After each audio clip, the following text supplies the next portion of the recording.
Good afternoon, friends of the Jose Manuel H Garage channel. Well, here's a new project on the channel, and this is a special project for me.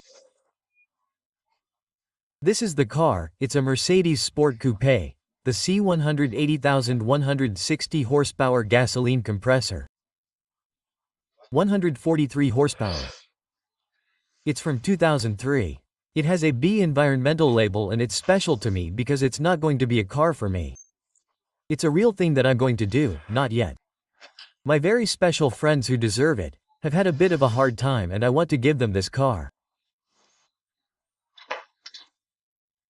So, well, in the end it's not going to be such a surprise gift because they've advanced something, and in the end, since I don't have that much financing, what we've agreed on is, I'll give them the car and all the hours it's going to take me, which will be a lot, to get it in good condition, and they're simply going to buy the parts they need, okay.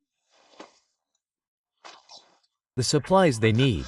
That's how the story goes. Okay, the problem with the car is that I got it, obviously, because it's broken down, quite broken down. I got it at a fairly competitive price, which makes it interesting. And the appearance of the car, as you can see, exterior and interior, is very good. The paint is fine. I'm going to wash it now and show it to you.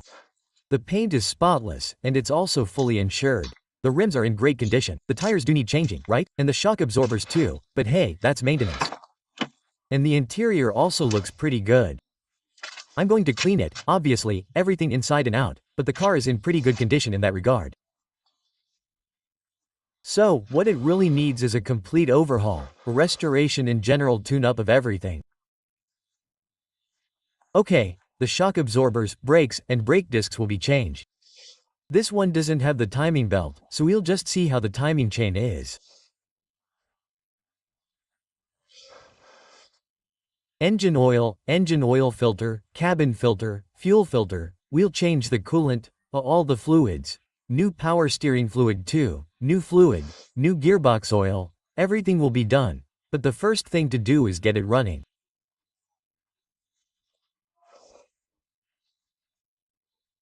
The car starts, but it has these faults. I mean, the biggest suspicion is either a cylinder head gasket or the engine needs to be pulled and a new engine installed. Well, right now I don't have the keys to make the video. Let's wait. The thing is that it leaks a lot of oil. I mean, it leaks oil mixed with water. It leaks to the ground, a lot of oil, so it runs out of coolant.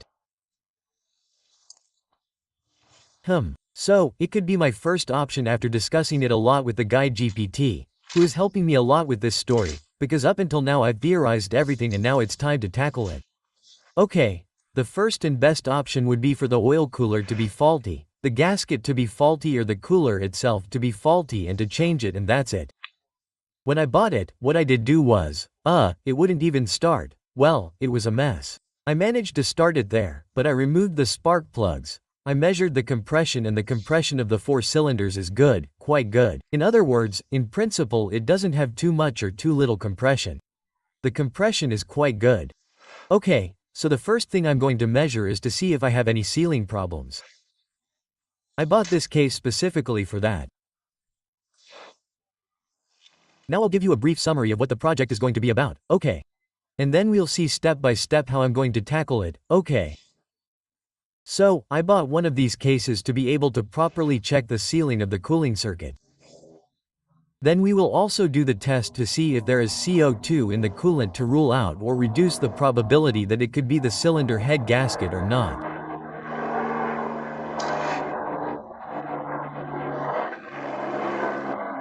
And in principle, what I am concerned about is that both cylinder 3 and cylinder 4 had a lot of oil in the combustion chamber, which is what worries me the most about the car. So I don't know if it will be viable or not to repair this engine, and I will have to change to another one, or it could simply be other things that are more fixable. Like maybe the valve seals are so dry and old that the valve seals of cylinder 3 and cylinder 4 could be getting in there.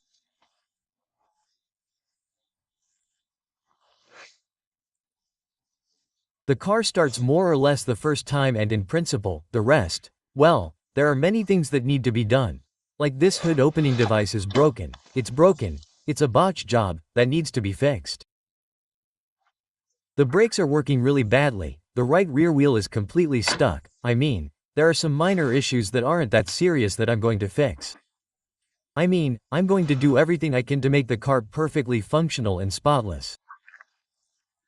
The first thing I'm going to do now is clean it, and once I clean it, I'm going to start it up, put it in the garage, and see if I can detect it because, when I tested it on the street, I wasn't able to. They brought it to my house by tow truck, the car, What I was able to do was lift it up while it was running. I was able to lift it up while it was running, even though it was leaking a little oil and such, a little bit. At first, when it's freshly started, it doesn't pull very well, that's when it gets a little warmer.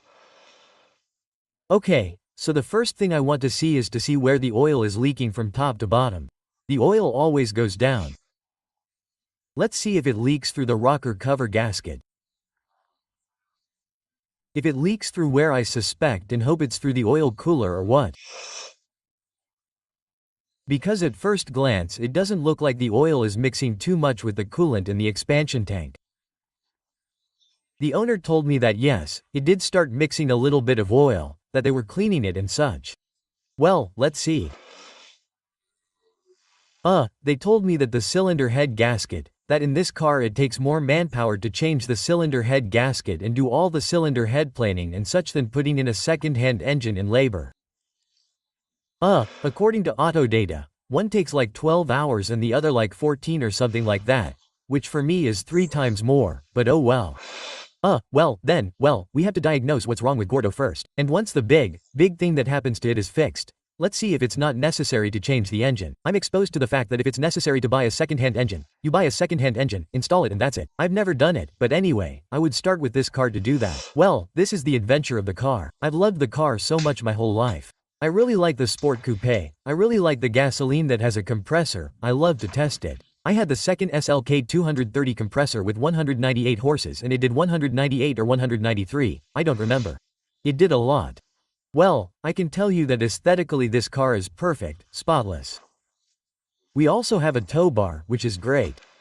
Well, come on, the rims are also very nice. Aesthetically everything is perfect, okay? I mean, it's all about mechanics and restoration, giving it some care and leaving it functional so that it works for many more years. And also, having a B label, it still has enough life to be able to take it to the big city and all that when you have to go down.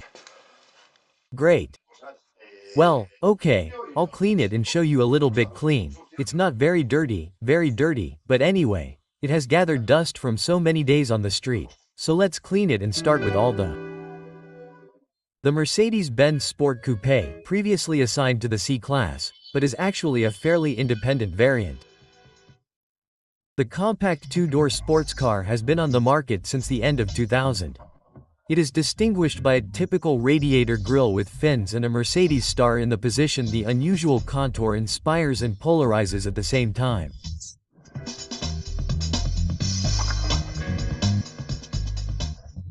The unusual rear design with integrated spoilers and a dark blind between the rear lights also play a role. The high edge of the spoiler provides an exemplary aerodynamic lift effect and therefore reduces fuel consumption.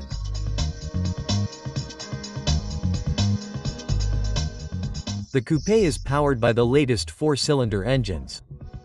The C230 generates an impressive 197 horsepower and accelerates from 0 to 100 km per hour in just 8 seconds. A 163 horsepower 2-liter engine with mechanical turbocharging, a 129 horsepower 4-cylinder and a 2.2-liter CDI engine are also available. At the top of the range is the 254 horsepower C32 AMG Sport Coupe with the AMG diesel variant developing 540 meters per second of torque.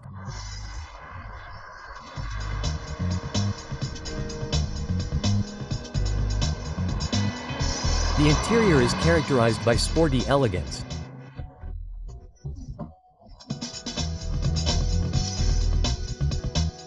A must-have for sun worshippers is the panoramic sliding roof in glass design.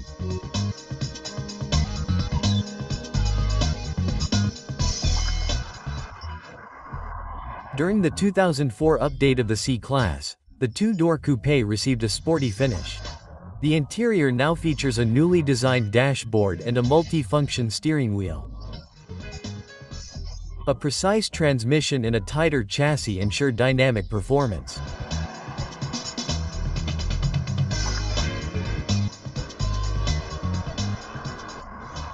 The sports coupe of the CC class combines all the attributes of a compact saloon with the style of a coupe, making it a favorite with the younger target group.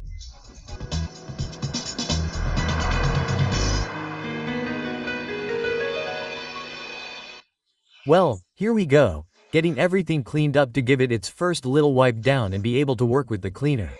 I'm still working on it. Well, here we go, cleaning the engine. Using soap and water, and now rinsing it all off.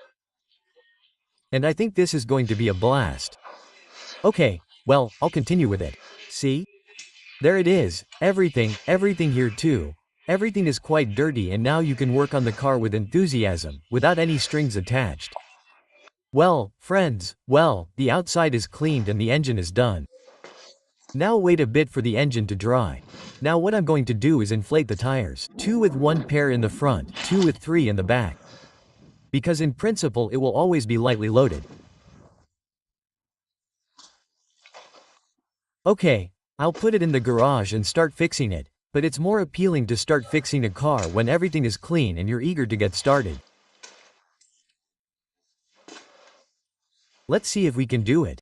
For me, well, for everyone, the hardest thing is the diagnosis, above all. Then the rest takes hours, parts and such. Let's see if I can do it on my own, with your help, with the help of ChatGPT-4, who has been helping me a lot lately to make a good diagnosis of exactly what's wrong with the car and to leave it as good as new. But for now, at least what I've done is leave it clean. Okay, now I'm going to blow the whole engine out a bit with compressed air, taking advantage of the fact that I put the compressor on to inflate the tires. Well, it was 1.84 and left it at 2.1 and so on with all of them, okay? There we have it. Okay, great, that's how it is with all 4 wheels. 2 with 1 for the front, 2 with 3 for the rear. Okay, the rear one is 2 with 3. We have to leave it at 2 with 30. There it is. Okay, come on. Okay, well, let's get started. I've already put the car in the garage. It fits perfectly. I've made room for it properly. So, I'm going to raise it by the 2 front wheels, but to secure it, not on this side here, but a little further in, which I think will be more secure. So what I'm going to do first of all is remove what I had to remove anyway to see where I'm losing the oil and all that stuff. I'm going to remove the engine cover from below and there I'll be able to put the 2 stands in place properly. Here I'm going to get underneath and let's see in this car. I'm going to do this whole video series starting from the base that since you don't know anything about this model. So a step by step without assuming anything obvious. Okay, this one has like 2 engine guards. The front one, which is this one, and the rear one, which is that one. The front one goes with these screws here. 1, 2. This is a 10, I think. Okay, 3 here and 3 there of the 10. Okay, it's not much more than that. And when I remove this one, now see how I remove the rear one. And that's it. Come on, let's do it. Well, it's not a 10, it's an 8. Okay, so, there we go. All the screws are removed. When I finish removing all the perimeter screws, I remove this little engine protection tray from below and we continue with the recording. Something I want to show you while I'm removing this. I realized that here the big loss of oil mixture comes all the way up. Do you see where the steering column is? Okay? Well, just above the steering column is where the oil cooler is. But the heat exchanger, which is also called, well, the oil exchanger, the separator, no, not the oil separator, no, the oil cooler. Okay, well, I hope that's it, huh? Because by the height, you can see that all this is there here and over there too. In principle, it matches by the height, it doesn't match by the expansion tank, it doesn't match by the radiator and it does match by the oil exchanger. I hope that's it, because that would be the best of all. Come on, let's continue disassembling. Okay, look, I've already removed the first part of the tray and look. Where we have all the mayonnaise. The thing is that I've been looking at it a little bit here and at the moment I don't see it. Exactly where it comes from.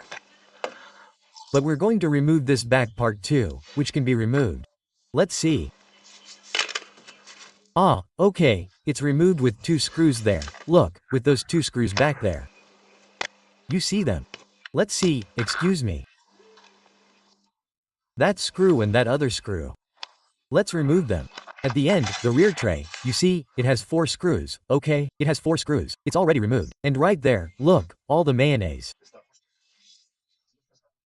It's right there. The mayonnaise is at the height between the 2 of these little trays, right behind the steering rack. Right here between, you see, between the crankcase and the steering rack. That's where all the stuff is, which I think coincides in height. Now we see it from above with the oil cooler, I think. But anyway, the best way we're going to do this is now. When I put these axle stands right and I'm happy with how the safety axle stands are placed, I'll start the car and start pulling it and see if we can see it when I start pulling it. Exactly the right place. Come on, let's continue with it. I'm going to clean up all this stuff first and I'll continue. Okay, before continuing, what I'm going to do is clean this and leave it really clean because otherwise things will accumulate that I'm too lazy to do. That way, I can work on it and clean it at the same time and this won't become an unwelcome place.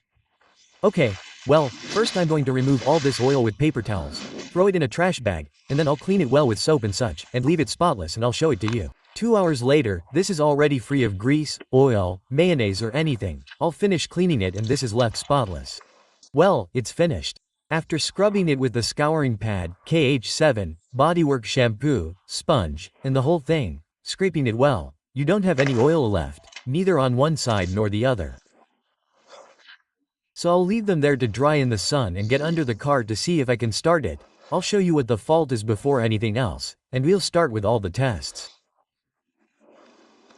Okay, I've already lifted the car with the 2 jack stands, I've already gotten underneath, I've already located where the oil cooler is, what needs to be done to remove it, and so on. I'm sure of that. I looked it up in the workshop manual and now I've located everything, but I haven't seen it from below right now. I haven't seen where the oil is leaking, so I'll have to start the car and try to see it, but of course, I'm seeing that what I probably have to do is remove the intake manifold because it's all here and of course, I won't see anything there.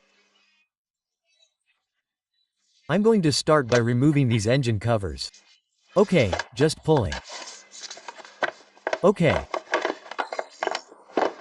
And I have to make room to see. The important thing now is to find out where the leak is coming from, because it's not here, okay? It's not through the expansion tank. Okay, the first thing I'm going to do now is run the scanner and recap the faults it gives. Look at the ODB2 socket for the Sport Coupes. Let's see. There it is, you see this little cover here. Pull it and there we have the M2 socket. So, come on, let's connect it and see the faults it gives. Look, let's see the faults the car gives. At first, when I start it, it gives these faults. Oh, the coolant, check the level, I mean, it's low. And then it gives the engine oil.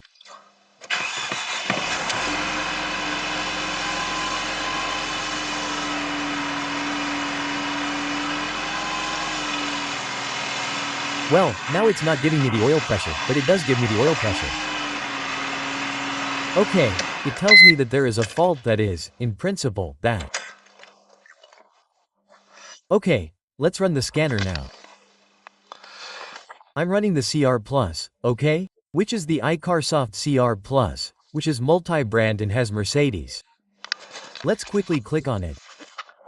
Let's see. Okay.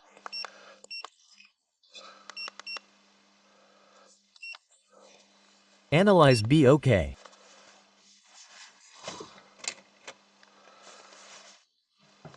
Okay.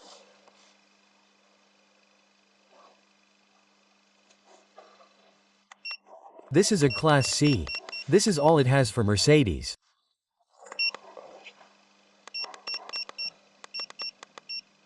Let's see, Class C 203.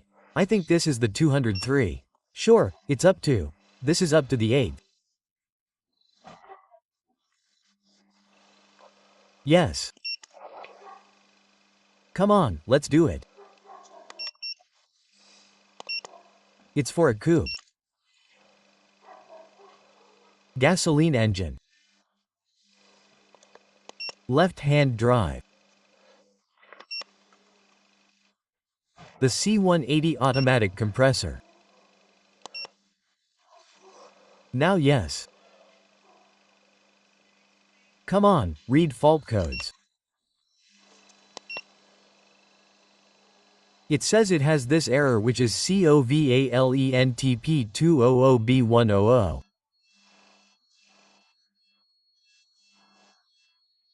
The error code is not in the database. Okay, the next error code is 2P0100. The database finds this error code. Next, the P21E30, the databases, the 20200 and the 204. It has all of these. The 200B, the 2011 twice.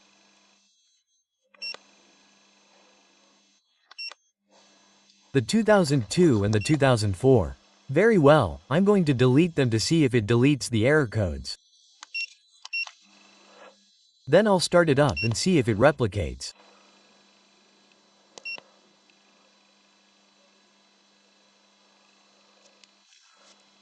Let's see. No, I mean, it's erased us, it's let itself be erased.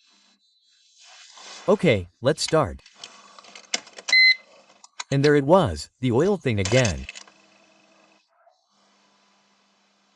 Let's see if you can see it there. Well, it'll come out now. I changed between 1 and 3 faults, depending on how you want it.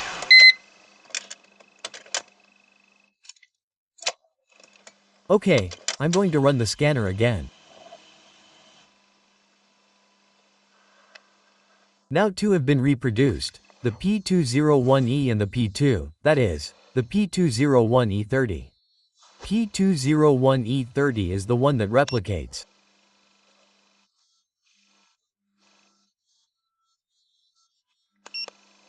Okay, for now, look, there's the oil level thing. Go to the... Let's see if you can see it now. Do you see?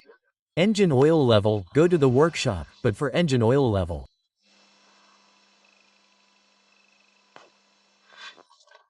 And in principle what seems to be wrong is the sensor, okay?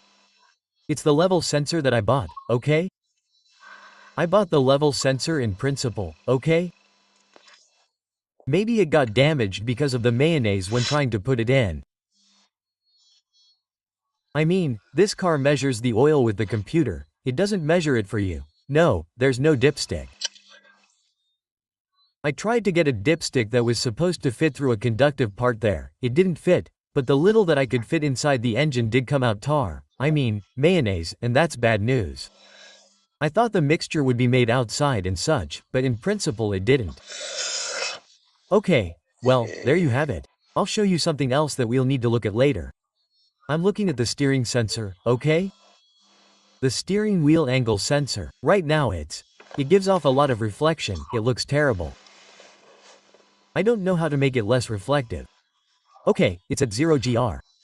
If I can, I'll see if I can show it to you. See? If I move the steering wheel to the left, it moves in a positive direction, and if I move it to the right, it moves in a negative direction.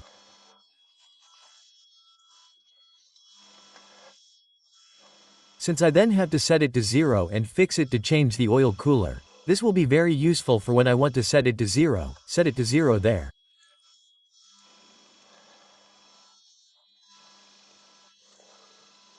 Let's see, there it is at 0. Perfect, the steering wheel is completely straight.